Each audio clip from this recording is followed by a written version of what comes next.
So we're here to talk about giving young people the soft skills, or employability skills as they're called these days, that they need to be successful in the workplace. Learndirect is an organisation that works with large numbers of adults and young people who are either leaving school, entering the workforce, or are maybe been out of work for a long time seeking to enter the workforce.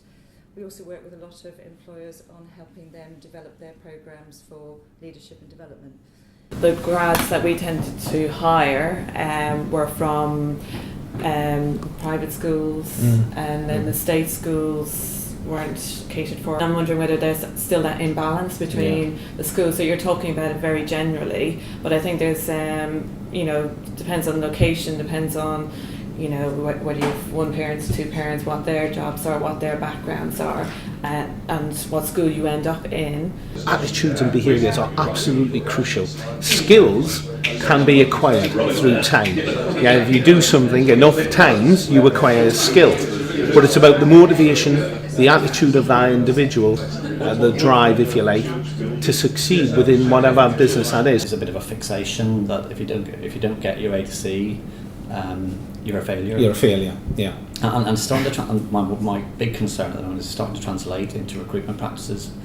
You're starting to see more and more apprenticeships requiring an A to C maths and English just to get into an apprenticeship. A lot of businesses have an ageing workforce. A lot of businesses have a workforce that's moving towards retirement. If you're not replenishing the skills and building up a talent pipeline to fill those jobs, then you're going to have a real challenge surviving as a business. When I talk about apprenticeship schemes, I hear a lot about brand protection. I hear a lot about high-level corporate issues and making sure that that's reflective throughout the programmes. I don't always hear about the quality of the content of the apprenticeship or what they're going to do with the people who come out of those apprenticeships. If somebody has been good on their work experience and they've been particularly good on those skills, how are those things being recognised so that we don't have this sort of I can't do this, I can do that mentality? How are those things starting to be recognised? I've been a governor of a struggling North London comp in the past, and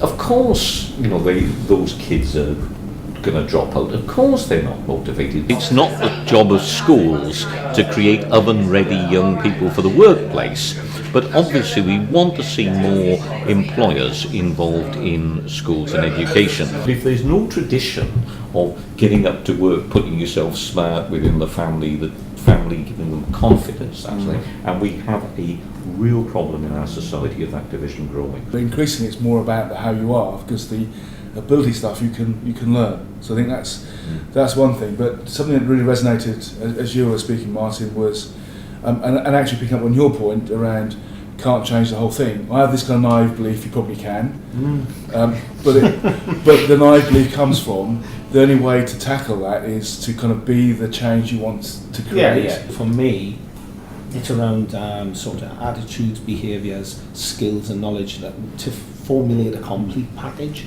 An apprenticeship should be about a new job and a new role for someone who was not in that job before. It sounds like a lot has really shifted in the past few years. We're sort of talking about what do we need to do next, but I guess if we wind the clock back, there's so many things that have been said that are happening now that 5 years ago wouldn't have been. What I'm wondering is, do enough people know about what's already happening and how can we profile that? Because I think that's the kind of thing that gives confidence. Young people like to learn using technology. It gives them a certain amount of privacy in the way they can learn. It motivates, so it puts them at the heart of learning. And they're used to now being consumers. So it gives us a different model for learning. And what we know is that's how young people live their lives. So if we can make learning work in that way for them, then it gives us new ways and new motivational ways to get young people involved in learning and in learning for work.